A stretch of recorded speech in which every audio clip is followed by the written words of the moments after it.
Just want to let you guys know that this episode is presented by Prize Picks. Be sure to visit prizepicks.com or use their app. Use the promo code when you sign up, BTJ, for a $100 deposit match.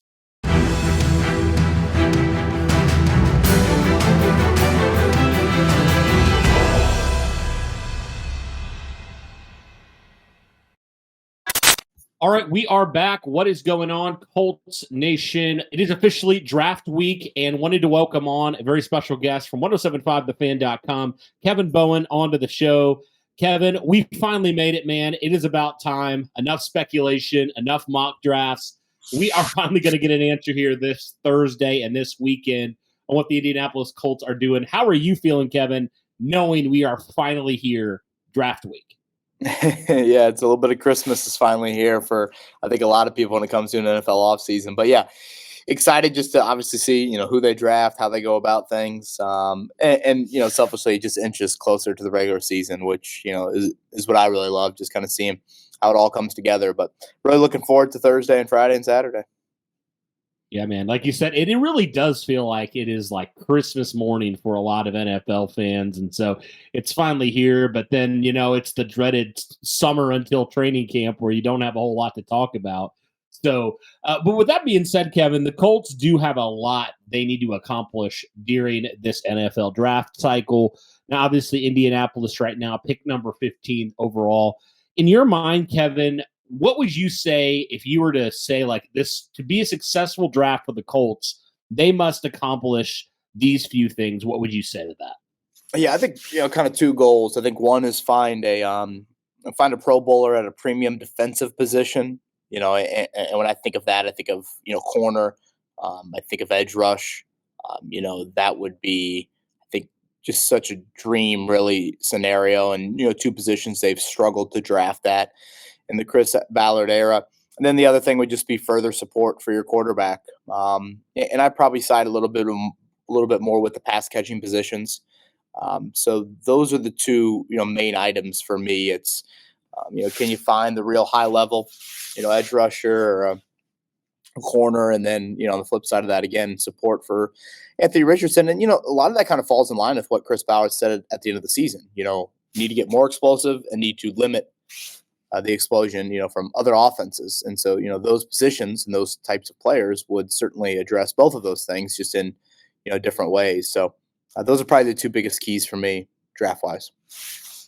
Gotcha. So, Kevin, obviously, we talk about a couple of these different positions. Some of them you just highlighted. But if you had to kind of put a power ranking on the positions of need for you, say like one to 3 or 4, what would you say for you? How would that kind of fall for you? So I did a positional mock draft, which is kind of an exercise I do pretty much every year to assess needs with the value of each draft pick. The higher the need, the higher the draft pick you would use on that. So I think it's close, but I would say in some order, it is corner, it is wide out, and it's edge rusher. Those would be the 3 that I put up there. I know safety is one a lot of people would also put up there. That would probably be another one. And then I think it's a little bit of drop from there. I think it's smart to try and find some sort of middle round pick on the offensive line. Probably the interior. Can you try and get a center of the future for Anthony Richardson? Day 3 wise, I think running back and linebacker are 2 positions that I'd like to see, be selected then. But yeah, I think there's definitely a tier 1. And then again, corner, wide out, safety probably needs to be on that tier as well, even though maybe I don't initially put it up there. Julian Blackmon only re-signed for 1 year. And then again, I think edge rusher still needs to be up there. Awesome. I know, Kevin, it's been the big, heavy debate here. It feels like recently about every couple weeks we have a different kind of report coming out. Oh, the Colts are going to do this. They're going to trade up. They're going to trade back. They're going to stay put. What is the sense that you get, and what do you think for Indianapolis based off of Chris Ballard's comments earlier or later last week about 19 to 20 some prospects that he has first round grades on? What sense do you get on kind of what you believe Indy will do, and what's like the most likely scenario for them? Yeah, I mean, certainly past precedent with Chris Ballard and just history with him would say trade back. And, when he says the 19 to 24 first round grades, you got to think about it as, as they draft at 15, 14 of those guys come off the board, and then you're sitting there with 5 to 7 of them, trading back, still getting a player you value in round one, but then also trying to recoup, maybe a third rounder or something along those lines. That certainly checks out. And again, as we sit here right now, Cody, they only have 7 picks. That's a pretty small number for a Ballard draft. So that angle to it, I think, again, fits the Ballard history and the precedent. The question just becomes, again, here in year 8, does he choose to deviate in any way or tweak? And his words would probably indicate no. But, they made some sort of swing at Daniil Hunter in free agency. You can debate, how significant of a swing it was. But, if they make that move, are we sitting here singing a very different tune to how the offseason has unfolded? Again, do you view yourself in the draft where, they've only drafted 4 guys in round 1 in Ballard's 7 years. So it's not like they've been, they haven't been in this position. They're kind of the middle of round 1 in a little bit of time. I guess Kwity Paye was kind of back half of it. But, you go back to Malik Hooker. So, they've drafted 2 times outside of the top 10, but yet still in round 1. So it's not a lot of precedent in this range. It offers you some ability to at least entertain some things. And, does the Buckner cap space come into play at all? I think all of that will be really, really interesting. Yeah, and I know this isn't directly draft related, but what do you make of that Buckner cap space? Because I've heard anything from, they're just going to let it roll over to next year to potentially could a move becoming post-draft. Could you see either of those scenarios being a reality for Indy, or do you get a sense one way or another, or is it more like just waiting to see kind of how the draft shakes out? Yeah, I would go there. It's just giving you flexibility. Kevin Pritchard for the Pacers uses a word a lot of times that I like, of optionality.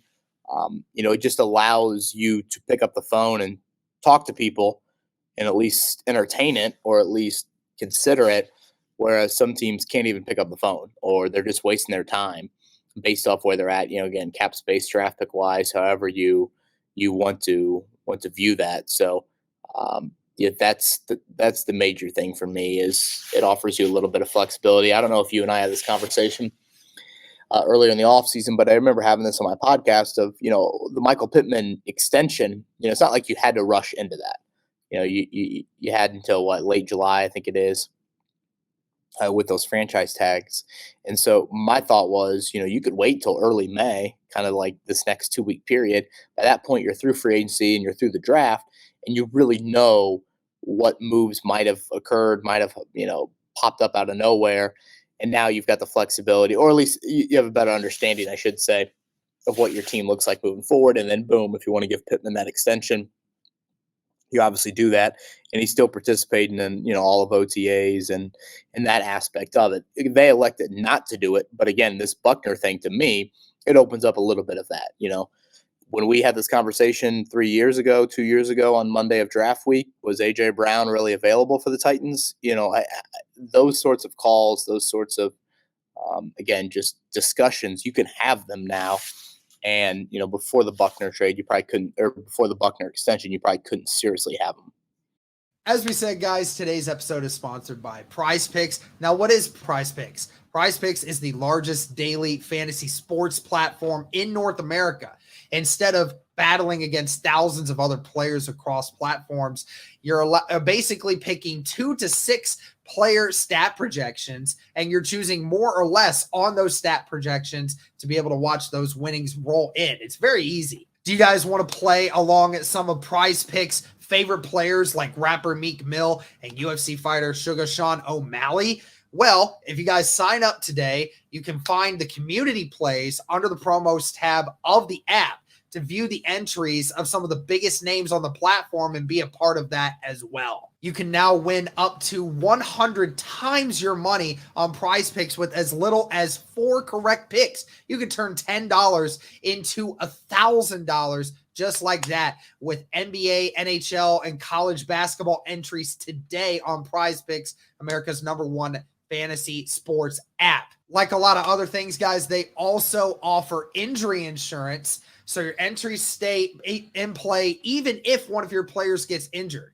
So if someone exits the game in the first half and does not return in the second, that player projection won't count against you and the rest of your entry stays live. So it's great bounce back for that one. What I love about the app as well, guys, is it's not just sports like NBA, NHL, football, and tennis, and baseball, and all these other things, but there's also a lot of others that go into it as well. If you like to place entries on video game situations like Call of Duty, CS2, Apex, if that's something that appeals to you, there's a wide variety of sports and video games and everything else that you can place entries on. And I love how expansive it is.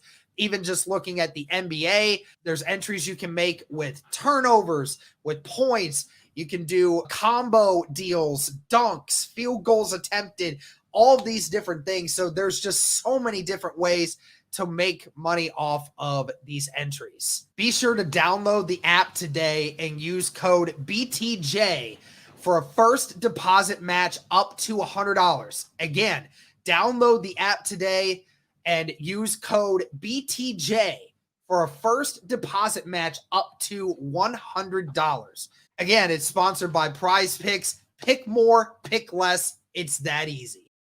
Gotcha. Okay, that makes sense. Now, Kevin, the final kind of thing I want to talk about here, and I know this is kind of like very dependent on how you view these prospects, but say Indianapolis stays at 15. I know obviously there's going to be different prospects at different points, but have you found as you've kind of looked at some of these prospects, you've dug into them a little bit, any players that you think would be, if you would say the closest thing to a slam dunk at where they're drafting, what would be some of those guys that you're like, I think this would be a perfect option for Indy, given the positions of need they have and given, like you said, the need for some playmakers on both sides of the ball? Yeah, I like both the Alabama guys in that general range. Dallas Turner's probably a little bit above that range, but still, as far as that bendy speed edge rusher, I just think that's the ingredient. That's the pitch that the Colts just kind of lack across their D line. I think they have a lot of really good defensive linemen and some versatility and some diversification within that group. But I think adding that would be huge. And with Arnold, I think you see some ability to maybe play outside and inside at corner and follow guys around. And if you draft a guy like Quinion Mitchell, are you going to play to the strengths of him as a press corner? That would be a question that I think you would have. So those names would probably be that. I mean, Brock Bowers, to me, I just think Shane Steichen would salivate picturing him in their offense and just the amount of versatility that he would bring to the table. So those would probably be the ones that I don't know. I'm trying to keep it like realistic in their range and not get too far ahead of myself with anybody else. But yeah, those are some of the ones. Like Ryan Thomas has been a guy that a lot of people have mocked to Indy at 15, 17 touchdowns. I mean, that's pretty impressive. Right, and certainly over the top ability is what you want, and what would it mean for Alec Pierce? That would probably be one of my initial questions I would have after a pick like that. But yeah, that yards after catch element, and that was something Ballard was talking about it Friday at his draft presser. Feels like Anthony Richardson scrambling wise will just naturally create some of that, and he's certainly right. I mean, you watch so many big plays come off of a quarterback extending something, but at the same time, I think it can be a quarterback's best friend when you have that guy out there that, again, can either do it over the top or, take some underneath stuff and break a tackle or two and boom, they go. So Thomas is probably more of the over the top guy. Some other wideouts, maybe more round two guys, lack size, lack ideal route tree, but again, they can give you something after catch. Those are things that I think you have to explore. Similar to, the defensive line. I'd say, you're kind of missing that fastball, the speed bendy rusher. I think wideout wise, you're missing the give me the football and watch me do something with it. Gotcha. So say the scenario we talked about with trade down. Like obviously some of these players at 15 aren't going to be available when the Colts would trade down, say, to early to mid 20s, somewhere around that range. Who are some players that you identify that you think would be still really good fits for Indy in that trade down scenario? Yeah, Cooper DeJean is one that I just think in today's NFL, the chess piece game is huge, and having versatile defenders, I think, is kind of an underrated element too. Hey, can you match up on a tight end? Can you play a little corner?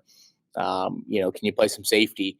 And again, I feel like he's got a little bit of that to his game. So, he would be one. I think when you bring up wideout, who is that fourth wideout?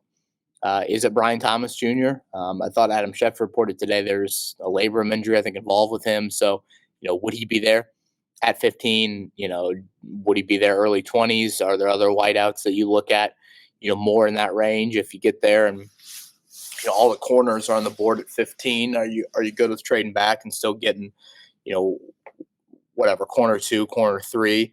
But I would say just if you want to, kind of nail it down to one that jumps out, Cooper DeJean would definitely be one. Gotcha. Okay.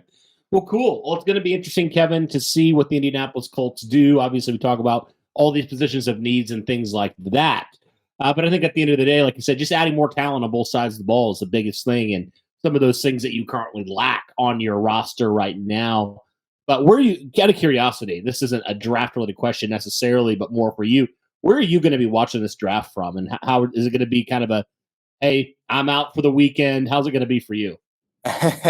I'll be over at the Colts complex. So, yeah, this will be, gosh, I don't even know, probably draft 11, 12 that I've spent over there. So, yeah, a couple late nights, Thursday and Friday. And then, Saturday can be a bit of a long day. But, again, I just enjoy, again, getting to know, a lot of these guys and finding more out about them. And then, obviously, just kind of seeing where they fit into the puzzle.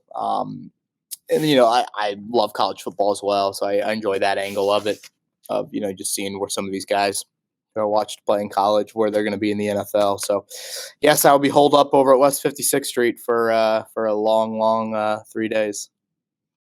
Hey, I know your guy Cam Hart, a lot of people are saying potentially could be a riser. I mean, 3rd round, 4th round guy. Do you think that would be a good fit there? I think it could be. He's huge. Yeah, Cam had a great year. Unfortunately, kind of battled some injuries throughout his career, position switch early in his career. But yeah, I mean, you talk about tall and bringing some length to the cornerback position, and had a nice Senior Bowl. So yeah, I'll be curious if he can sneak into day 2.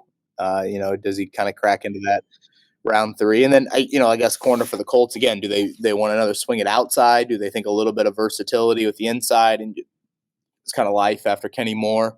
I think that'll be an element to keep an eye on as well.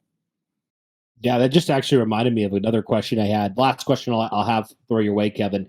Is there a position you think the Colts could potentially double dip at? I mean, we saw them not even triple dip corner last year. Is there a position like that where you're like the Colts view it as like, we just need as many of these darts at the dartboard, to use, I think, an analogy that you've used before, but just more opportunities, to use and to just get more talent in this room? Is there a position that you have in mind that could potentially that happen in?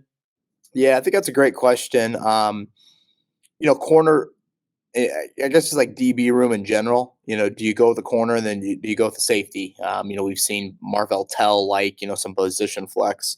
There's a kid from Texas, Watts, who kind of fits that mold this year.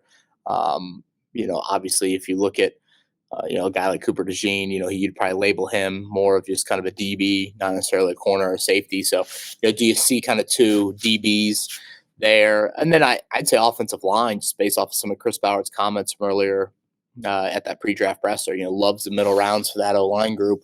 Do you look at it and say, here's a middle round dart, at both those spots, interior and I guess tackle, and see what you got there. You return all your snaps from last year on your offensive line. So again, I don't think it's like majorly pressing, but that is something that I am curious about. But, again, Cody, only 7 picks.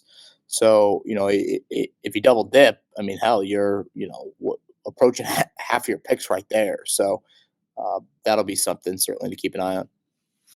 Absolutely. Well, Kevin, I appreciate you coming on, man, giving your thoughts and insight on the NFL draft. Like we said, it is officially draft week, so only, I believe, 3 days away from the draft, which is definitely exciting.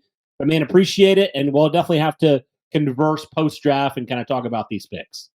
Definitely, Cody. Always enjoy hopping on, so thanks for having me, man. Awesome, man. Yep, sounds good. Thank you, Kevin. Really appreciate it, and thank you, everybody, for tuning in. That'll do it for this one. Thanks, guys, and go Colts.